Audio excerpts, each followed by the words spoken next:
Assalamualaikum. Ini bisa dibilang kesimpulan baru ya, yaitu kesimpulan saya pribadi. Setelah mempraktekin fasting sekitar 3 tahun dan memantau sharing-sharingnya guru-guru fasting selama 4 tahun terakhir ini. Yang mungkin bukan sepenuhnya berdasarkan landasan ilmiah yang gimana-gimana, tapi berikut ini logikanya akan saya uraikan sedemikian sehingga para penonton sekalian bisa mencermati dan memikirkan apakah mau ikut kesimpulan saya ataukah mau menimbulkan yang berbeda. Buat yang muslim itu nanti go-nya di bagian belakang tuh. Tapi sebelum ke sana yuklah kita obrolin gimana aku bisa muncul kesimpulan bahwa sweet spotnya orang fasting itu dry fasting 19 jam. Ini sekaligus mengoreksi pendapat saya yang dulu-dulu ya, yang berdasar ancar-ancar para pakar. Dulu tuh saya sering bilang bahwa yang optimal itu kalau dry fasting di atas 20 jam. Yuk kita mulai. Premis pertama nih, ini bukan dari saya tapi dari sejumlah pakar dan para guru fasting. Bahwa fasting sejati itu dry fasting. Nah, semoga kalau sampai di sini pada sepakat ya. Dr. Mindy Pels tuh yang sering menekankan soal ini. Tapi saya kira dokter-dokter, guru-guru fasting, kiai-kiai soleh apalagi, bilangnya ya kalau namanya fasting, yang sejati, yang nggak makan, nggak minum. Kalau puasa tapi masih minum, puasa nanggung. Secara ilmiah juga kalau masih minum, itu bisa bocor kan ya puasanya. Terus, sama-sama 12 jam itu, yang dry fasting, sama yang water fasting, itu emang tantangan stresnya udah jelas ya, pasti kencengan yang dry fasting.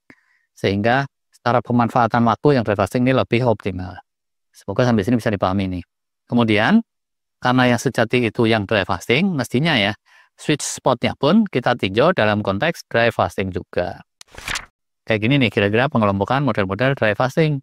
Kalau water fasting orang bicara 36, 48, 72 jam, tapi kalau dry fasting bisa dibilang di atas 24 jam aja, itu kelasnya sudah kelas berat atau kelas ekstrim. Yang mendekati 24 jam, itu bisa dibilang extended fasting gitu. Yaitu kalau pola puasa muslim itu orangnya merayakan puasa tapi tanpa sahur sama sekali. Sedangkan kalau pakai makan minum sahur itu ya kelasnya puasa fasting standar. Kelasnya yang belasan jam gitu. Sekitaran 12 jam atau lebih dikit. Nah, kalau di bawah 12 jam itu sebenarnya minimal ya. Bisa terjadi kalau puasanya di musim dingin di daerah tertentu yang siangnya itu emang amat pendek, tapi sebenarnya kalau durasinya itu sampai kurang dari 10 jam, itu kayak puasa palsu ya, atau bisa dibilang bukan fasting. Sehari-hari aja orang tidur malam itu ya udahlah, dengan mudah seamless itu bisa nggak makan nggak minum 10 jam lebih bahkan. Jadi ini sehari-hari aja lah, bukan fasting.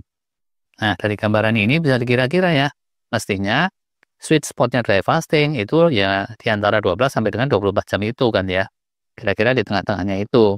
Dan sejumlah pakar praktisi itu kasih acar-acarnya di 20 jam.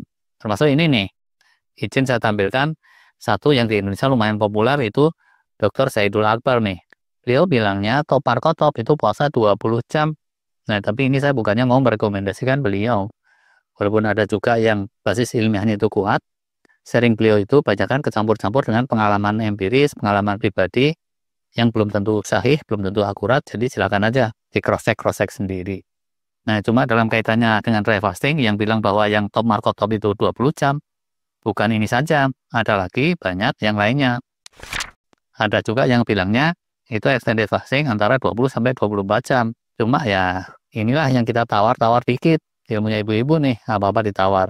Logikanya gini, apa iya bener yang mulai udah kehitung extended fasting itu 20 jam? Apa mesti persis segitu? Apa kurang dikit nggak boleh? Kalau kurang 5 menit aja, apa sih bedanya dengan 20 jam bulat? Nggak terlalu beda kan ya? Gimana kalau kurangnya 10 menit? 20 menit? Nah, dari logika tawar-menawar itulah ketemu angka 19 jam. Karena toh 20 jam itu pun kira-kira bukan eksak persis banget. Jadi ya udahlah 19 jam, 20 jam, itu kan beda-beda tipis. Jadi ya kalau kita bilang 19 jam, itu pakar-pakar yang merekomendasikan 20 jam rata-ratanya tentu masih bisa menerima juga. Karena toh bedanya dikit. Bisa dipahami kan ya, kenapa muncul angka 19 jam di sini. Akan beda nih ya, kalau 18 jam, itu bedanya 2 jam bro. Dibanding 20 jam, itu udah beda 10%. Wah, bisa susah diterima tuh oleh para pakar yang kasih ancer-ancer. Tapi ini gimana sih awal mulanya, kenapa ancer-ancernya 20 jam, yang berbeda tawar dari 19 jam itu? Tentunya ini dari penelitian-penelitian ilmiah terkait proses-proses di dalam tubuh kita. Pertama nih ya, proses pengelolaan biomaterial protein. Kalau diasup protein cukup banyak, mTOR pathway atau mode pembangunan di tubuh kita itu bisa sampai 10-18 jam gitu kalau asupannya banyak. Setelah itu autofagi baru bisa ngegas. Selama mTOR pathway belum menyingsing, autofagi masih kendor, healing pun jadinya masih kentang, nanggung. Dan kalau gitu situasinya, jadinya ya belum tercapai sweet spotnya. Detailnya ini nanti kita bisa rincikan juga. Kedua nih, proses pengelolaan bioenergi dari glukosa dan asam lemak. Ini udah pada tahu kali ya.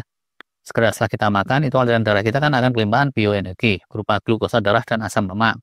Nah, yang asam lemak ini tidak menekan autofagi atau healing serangkaiannya, sedangkan yang glukosa, dia memunculkan insulin atau IGF-1 pathway. Ini sama aja dengan mTOR pathway tadi.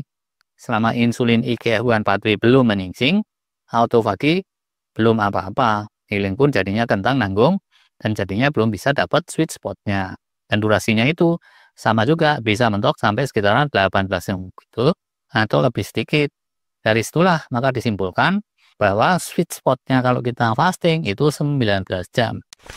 Artinya kan itu autofaginya udah mulai ngegas di jam ke-16 atau ke-17 atau ke-18, sehingga ya kalau dry fasting itu 19 jam, kansnya jadi besar tuh untuk dapat healing yang kenceng, autofagi yang kenceng, minimal 1 jam atau bisa sampai 3 jaman lebih.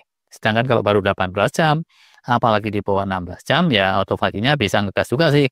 Tapi kalah optimal sama yang 19 jam atau lebih sedikit dari itu. Di sisi lain, kalau dari 19 jam itu lebihnya banyak. Pertamanya itu jelas lebih berat buat yang praktekin. Keduanya itu bisa-bisa terlalu dekat sama yang kategori ekstrim tadi. Padahal yang kategori ekstrim itu, kalau dry fasting, risiko mudaratnya serius juga. Itulah kira-kira, ini secara ringkasnya dulu nih. Untuk lebih terinci, insya Allah di video berikutnya yuk, kita gambarin lebih step by step tahapan-tahapannya kenapa yang 19 jam itu optimal. Terakhir nih ya, untuk yang muslim, khususnya yang fundamentalis, di Alkitab itu ada loh, disebutkan tentang angka 19. Yang kalau ditinjau dari sisi numerologi, itu banyak keunikannya dan kekhususannya. Kita pada tahu kan ya, disebutkan secara khusus pada surat Al-Mudatsir, yaitu surah ke-74 di Al-Quran ayat ke-30. Di atasnya ada yang 19. Sesingkat itu. Tapi buat yang paham, ini hikmahnya bisa dalam ya, terkait misteri angka 19 ini walau alam. Oke, itu dulu ya kali ini. Opsional buat yang ingin lebih detail, silahkan lanjut ke video selanjutnya setelah ini. Terima kasih.